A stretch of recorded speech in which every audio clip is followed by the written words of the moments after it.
በስመ አብ ወወልድ ወመንፈስ ቅዱስ አሐዱ አምላክ አሜን።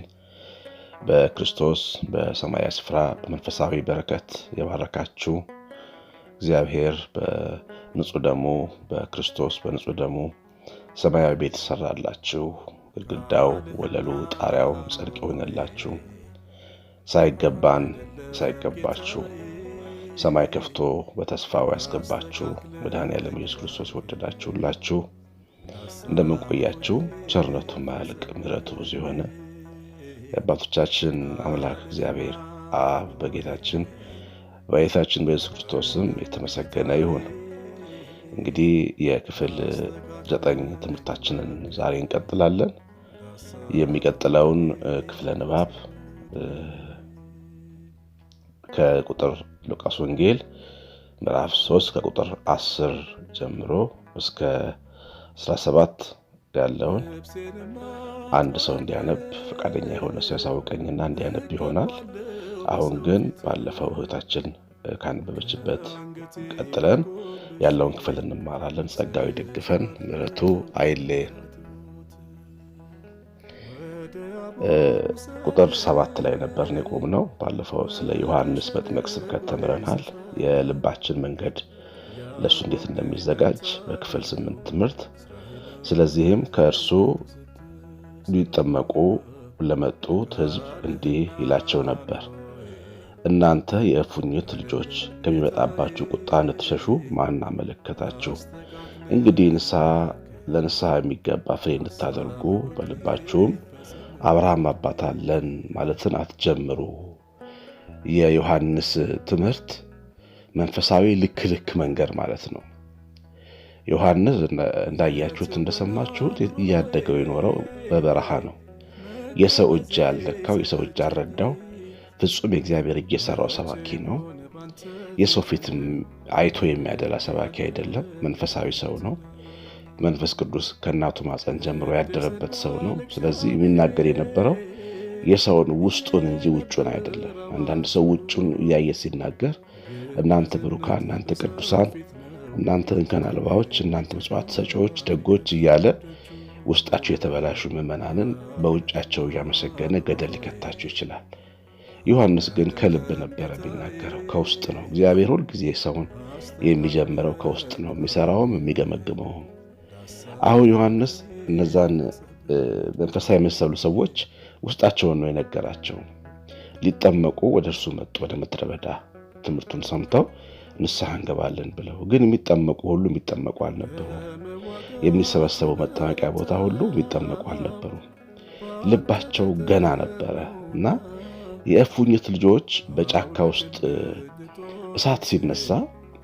ሰደድ እሳት ሲነሳ እየተፈናጠሩ እየተሽለኮለኩ ከሰደድ እሳቱን ለማምለጥ ይፈጥናሉ። እና ይህን ምሳሌ አድርጎ ነው እሱ የበረሃ ሰው ስለሆነ እባቦችና የእፉኝት ልጆች እንዴት ራሳቸውን ከእሳት ለማምለጥ እንደሚፍጨረጨሩ ስለሚያውቅ በዛ ምሳሌ እናንተ የእፉኝት ልጆች ከሚመጣባችሁ ቁጣ እንድትሸሹ ማን አመለከታችሁ አለ። አሁን ምንድነው ለእስራኤል ልጆች በዛ ዘመን ለነበሩት አንድ የቁጣ ጊዜ እንደሚመጣ የነገራቸው ነበር። ምሳሌ ትንቢት ነበር የሚነግራቸው። ያ ቁጣ ከ70 ዓመተ ምህረት በኋላ ጌታችን ልደት ዮሐንስ ይህን ትምህርት ማስተማር ከጀመረ ከ40 ዓመት በኋላ ሆኗል። እስራኤል ኢየሩሳሌም በሶሪያና በሮም ወታደሮች ቁጥጥር ስር ወድቃ በጣም ብዙ አይሁዳውያን ተገድለዋል። ኢየሩሳሌምና መቅደሷ ተቃጥለዋል። ከባድ የሆነ ቁጣ በኢየሩሳሌም ላይ ደርሷል። ያቺ ከተማ ያኔ እንደፈረሰች ለብዙ ሺህ ዓመታት ትሰራ ኖራለች። ይህንን ነው እሳት ያለው። በውስጧ ደግሞ የነበሩትን ክርስቶስን የሰቀሉትን ሃይማኖተኛ የሚመስሉትን ግን ክርስቶስን የማይወዱትን ልብሳቸውን የሚያሳምሩትን ግን መንፈሳዊ ያልሆኑትን ሰዎች የእፉኝት ልጆች ብሎ ጠርቷቸዋል። እና በቤተ ክርስቲያን ውስጥ መኖራችን ብቻውን ምስጋና አያመጣልንም። በእርግጥም ቤተ ክርስቲያን በልባችን ውስጥ የቤተ ክርስቲያን አምላክና ጌታ ክርስቶስ በልባችን ተራራ በህሊናችን ራስ ቅል ውስጥ መሰቀሉን ማወቅ መጠየቅ አለብን። እንዲሁ ቤተክርስቲያን ስለተመላለስን ብቻ የእግዚአብሔር ሰዎች ነን ማለት ላይሆን ይችላል። ብዙ ሰዎች የቤተክርስቲያን ሰዎች ሆኑና እግዚአብሔር ሰዎች መሆን ያቅታቸዋል። የእግዚአብሔር ሰዎች ደግሞ የሚሆኑ አሉ። እነሱ መካከል እና የእፉኝት ልጆች እሳት ሲነሳ እንደሚያመልጡ መከራ ሲመጣ ብቻ አድነን ብሎ ከመበርገግ ይልቅ ሁልጊዜም ቢሆን በህሊናና በአእምሮ ሆኖ እግዚአብሔርን በደህና ጊዜ መፈለግና መስተካከል እንደሚገባ ነው ዮሐንስ የሚመክረን። አሁን እንዴት ነው የሚስተካከሉት? እንዴት ነው የሚታነጹት? አቅጣጫ ይሰጣቸዋል። ሰባኪው እየወቀሰ ብቻ የሚያሰናብት በሰላም ግቡ የሚል አይደለም። መፍትሄ የሚሰጥ ሰባኪ ነበረ። መንፈስ ቅዱስ የሚሰራባቸው ሰባኪዎች ሁልጊዜ እኛ እንዲነን ብለው ካሉ በኋላ መፍትሄን ያሳያሉ። በተቃራኒ ደግሞ ስጋ ብቻ የሚናገርባቸው ሰባኪዎች ሰሚዎቻቸውን ወቅሰው አለ መፍትሄ ወደ ቤታቸው ያሰናብቷቸዋል። ዮሐንስ እንዲህ አለ፣ እንግዲህ ለንስሐ የሚገባ ፍሬን አድርጉ፣ ንስሐ ግቡ ነው ያለው። ንስሐ ግቡ ሲል ግን እሱ ፍሬ ያለው ንስሐ ነው፣ ዝም ብሎ ንስሐ አይደለም። ኃጢአትን መናዘዝ ብቻ ንስሐ የሚመስላቸው ሰዎች አሉ። ኃጢአትን መናዘዝ፣ የኃጢአትን ሪፖርት ለካህን ማቅረብ ብቻ፣ ይሄ ፍሬ የሌለው ንስሐ ምንም ዋጋ የለው። ፍሬ ያለው ንስሐ ምንድን ነው?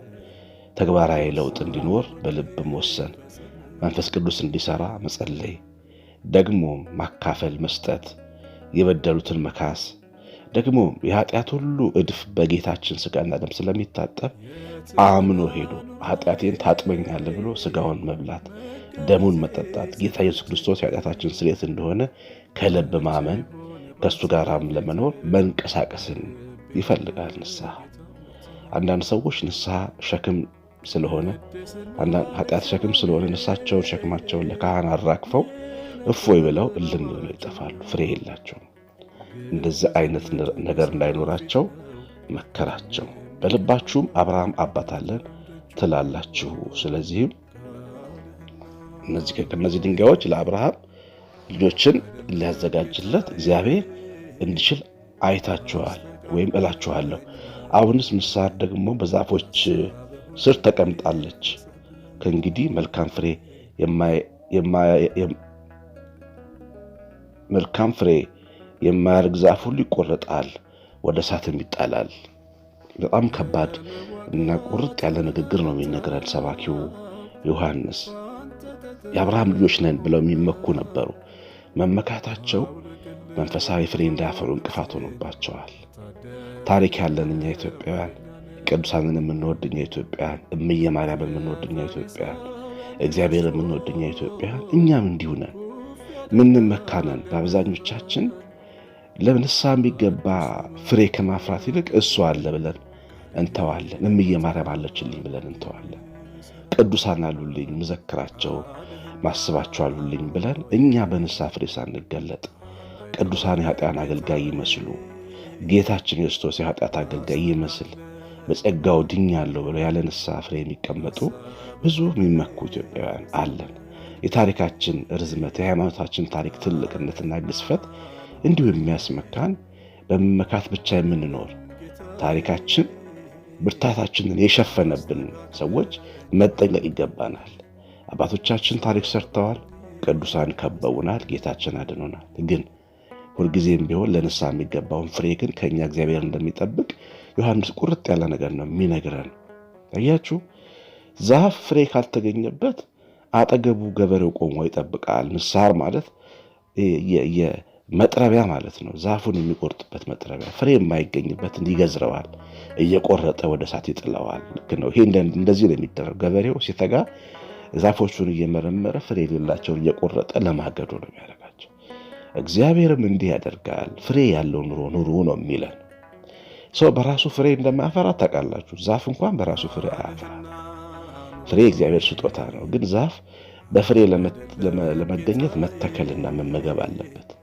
ክርስቲያኖቹ እኛ ዛፎች ነን፣ የእግዚአብሔር እርሻዎች ነን።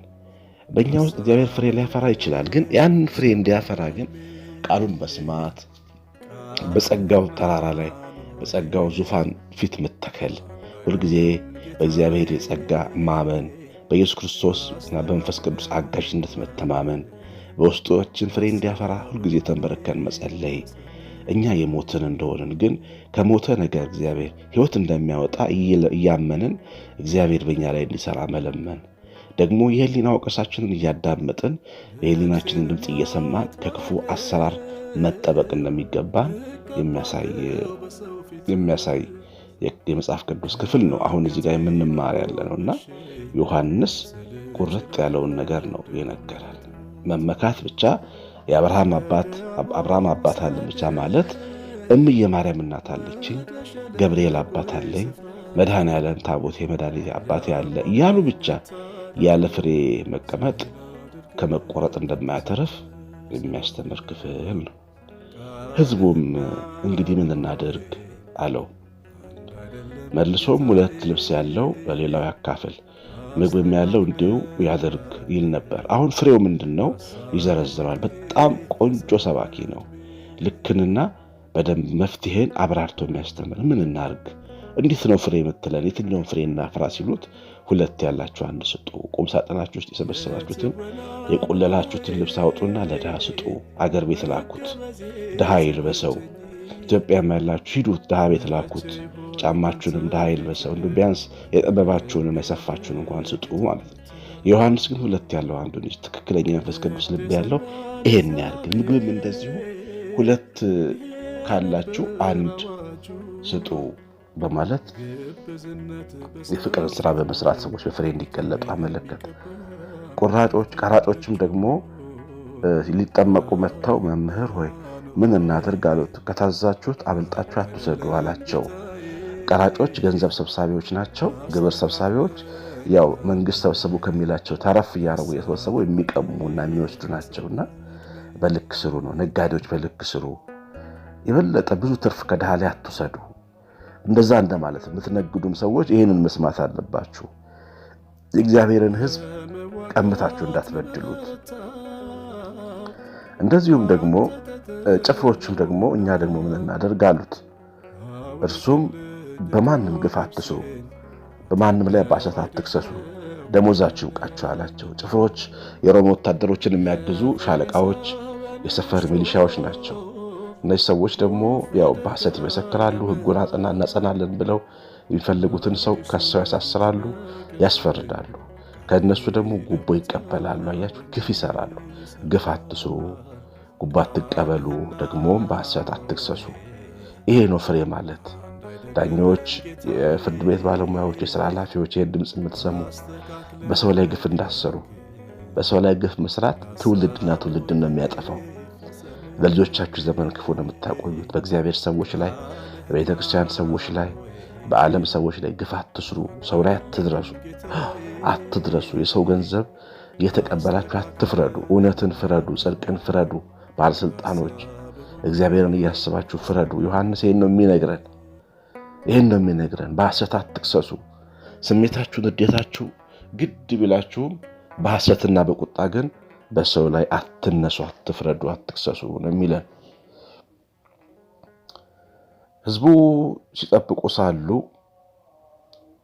ሁሉም በልባቸው ስለ ዮሐንስ ይህ ክርስቶስ ይሆን ብለው ሲያስቡ ነበር። ዮሐንስም መልሶ እኔስ በውሃ አጠምቃችኋለሁ፣ ነገር ግን የጫማውን ጠፈር መፍታት የማይገባኝ ከኔ የሚበረታ ይመጣል፣ እርሱ በመንፈስ ቅዱስና በእሳት ያጠምቃችኋል። መንሹን በእጁ ነው፣ አውድማውንም ያጠራዋል፣ ስንዴውንም በጎተራው ይከተዋል፣ ገለባውን ግን በእሳት ያቃጥለዋል አለ። ትልቁን ስራ ሰራ፣ የጌታን መንገድ ጠረገ። እኔ ኢየሱስ አይደለሁም፣ እኔ ክርስቶስ አይደለሁም፣ ከኔ በኋላ እኔ በውሃ አጠምቃለሁ፣ በመንፈስ ቅዱስና በእሳት የሚያጠምቅ። መንፈስ ቅዱስ ጸጋውን፣ ስጦታውን፣ ፍቅሩን፣ ምሕረቱን ለተቀበሉ ሰዎች የሚሰጥ ስጦታ ሲሆን እሳት ደግሞ ለማያምኑበት፣ ለሚቃወሙት፣ የእግዚአብሔር ልጅ አይደለም ለሚሉት የሚመጣባቸውን ፍርድ ነው። በመንፈስም እሳትን የሚያጠምቅ ከኔ በኋላ ይመጣል። የጫማውን ጥፍር ፈታ ዘንድ አይገባም ያለው ከእግሩ በታች በጫማው በታች ልሆን የማይገባኝ ጌታ የሆነ ኢየሱስ ክርስቶስ ይመጣል ማለቱ ነው። ትሕትናውን፣ እውነተኛ ማንነቱን፣ የጌታን ልክና ከፍታን ያሳየው በዚህ ትምህርቱ እና ያ የሚመጣው መንሽ በእጁ አለ። እንደ ገበሬ ገለባውን ከፍሬ የሚለይበት መንሽ በእጁ አለ። ዛሬ ተቀላቅለን የምንኖረው ሁሉ ተቀላቅሏል። ቤተክርስቲያንም ተቀላቅሏል። ዓለም ውስጥ ተቀላቅሏል። ይሄ ሲመጣ ግን ዮሐንስ ያለው ጌታ ሲመጣ ግን መንሹን ወደ አውድማው ሲልከው ገለባው ይበናል፣ ወደ እሳት ይጣላል፣ ስንዴውን ወደ ጎተራ ይሰበስባል። እንዲህ እህሉን እየወቃ የሚያጠራ ፍሬውን ከገለባ የሚለይ ባለመንሽ ፈራጅ፣ ጻድቅ ፈራጅ፣ መለየት የሚችል መለካት የሚችል ዳኛ ደግሞ በጸጋ ለሚያምኑበት በምሕረቱ ለሚደገፉ ሁሉ መንፈስ ቅዱስን ልኮ የሚያጠምቃቸው የሚወልዳቸው፣ የማያምኑበት ላይ ደግሞ መሰናከያ የሚሆንባቸው በእሳትና በፍርድ የሚቀጡበት አዳኝ ኢየሱስ ክርስቶስ እንደመጣ በግልጽ መሰከረላቸው፣ ነገራቸው። እንግዲህ ይሄ የዮሐንስ መጥምቅ አገልግሎት ፍጹም ሙሉ ጥንቅቅ ያለ መሆኑን የሚያሳይ ነው። በዚህ ቅዱስ ሰው ሕይወትና አገልግሎት ብዙ እንደተማረን ተስፋ አለው። ምን ተማራችሁ?